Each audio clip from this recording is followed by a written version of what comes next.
sorts of BBC programmes, including, of course, Car Show with Peter Kay. Now, it's 5:18.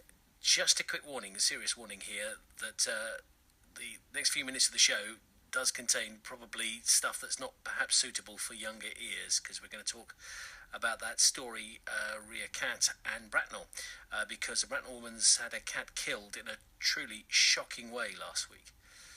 But even more horrible, it seems like it's just one of many such killings that have taken place across the country. Let's speak to Sam Johnson right now, who is with me. Hello there, Sam. Hello. So tell me more, sadly.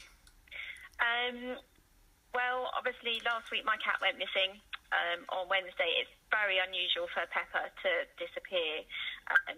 I've got 5 cats. I'm a veterinary nurse, and they're very homely. Cats are always there. So when he didn't come in for dinner on Wednesday, I knew something was potentially up. I just thought, instantly, he's trapped in a shed or a garage, because obviously it'd been nice weather, and he's quite timid. He'd probably run away and hidden. But obviously Thursday he still didn't come home, and obviously Friday morning still wasn't there. So my mum had been popping over, checking the house through the day while I was at work, and he wasn't coming back. And then Friday afternoon, my mum got a knock on the door from the neighbour, saying she'd taken her body to a local vet, and obviously warned her it wasn't a complete cat, unfortunately.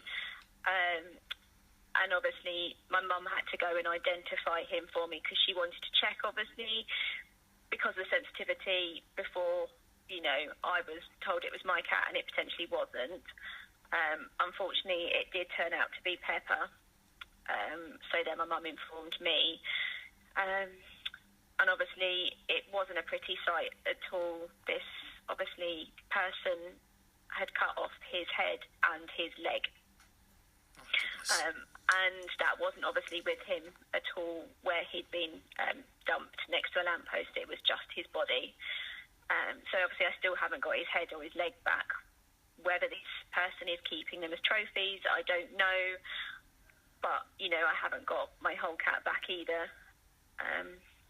But it's rather distressing. Yes, well, they're family, aren't they? If nothing else, but it's added distress as well. And obviously, as somebody who works in the veterinary business, you're probably used to sort of seeing animals and the mistreating of animals. But nothing like this. Hit by a car, but never have I seen anything like this. And I wouldn't wish it on anyone else have to go through what I've had to go through the past few days, which is why I want to raise awareness that this is happening, and everyone needs to be vigilant, looking for people acting odd around cats and things, and wildlife, because it's happening to wildlife as well. So we're going to speak to Tony Jenkins, who's the co-founder of the animal charity SNARL, who's been working with you and other victims, and of course the police. Before I hand over to Tony, a couple of questions. What did the police say to you? Because obviously you had to report it straight away. Yes, I had to report it straight away. They called me in for an interview. They took it very seriously, the Bracknell police officers. So they are obviously looking into it. They are going to keep in contact with me.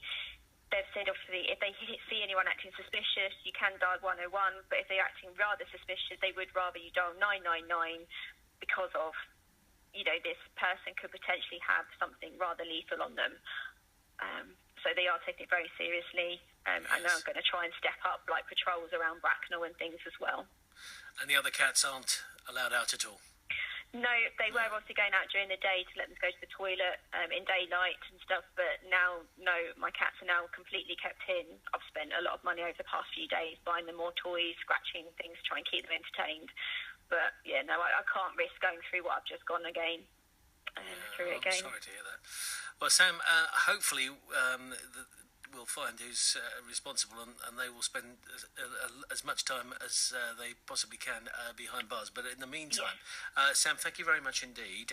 Let's speak to Tony. As we heard there, Sam has already spoken to Tony Jenkins. He's the co-founder of the animal charity SNARL, and a number of police forces are trying to get to the bottom of this particular horrible scenario re cats. Tony, hello to you. Hiya. Yes, it's not sadly the first time you've heard of this.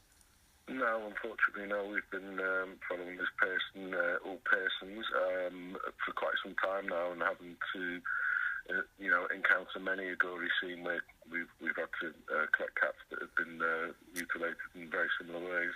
Yes. Very distressing. Very much an attack on the owners as much as the cats. As Sam has been very brave to speak to you. It's absolutely ripping people's lives apart. It's very much an attack on humans as well as the cats. Yes, and it's across the country. Given you working with a number of police forces now, Thames Valley is. Yeah. We've had them in Bracknell before, last August, which it probably linked as well. The majority tends to be around the South London area, but then we've recently had a spate in Portsmouth as well, which appear to be linked. Yes, I imagine, sadly, it does sound like it's something which may be an online thing, given if it's spreading, and sort of, I imagine the police are looking at that angle. Yeah, we've had no definite evidence of any copycat killers or anything like that. We routinely check the web to see if there's any little group sharing notes or something like that. The dark web's been looked at. There's no evidence of that. All the forensic evidence thus far suggests most likely to be the same person. We're collecting more cats with almost identical, or if not signature injuries, and which kind of tell us pretty much straight away that it's him. But we haven't any proof to suggest that there's anyone else doing it. So for at the moment, we have to just hope that there's only one crazed psychopath doing this. The fact that there could be more and even copycatting it is a bit frightening, to be honest. But all murders, when murders have happened in Portsmouth or in Bracknell, for example, we've not had one in the London area at the same time. So quite plausibly the same person travelling about. Well, Tony, I'm sure we'll get to the bottom of it. Thank you very much indeed. Tony Jenkins, co-founder of the animal charity SNARL, working with Sam Johnson, as we heard, they're the owner of Pepper. A number of police forces trying to get to the bottom of these shocking killings. Sadly, there is the whole story online at bbc.co.uk/Berkshire. It's now 5:25. Berkshire News and Berkshire Stories with Phil Kennedy. BBC Radio Berkshire.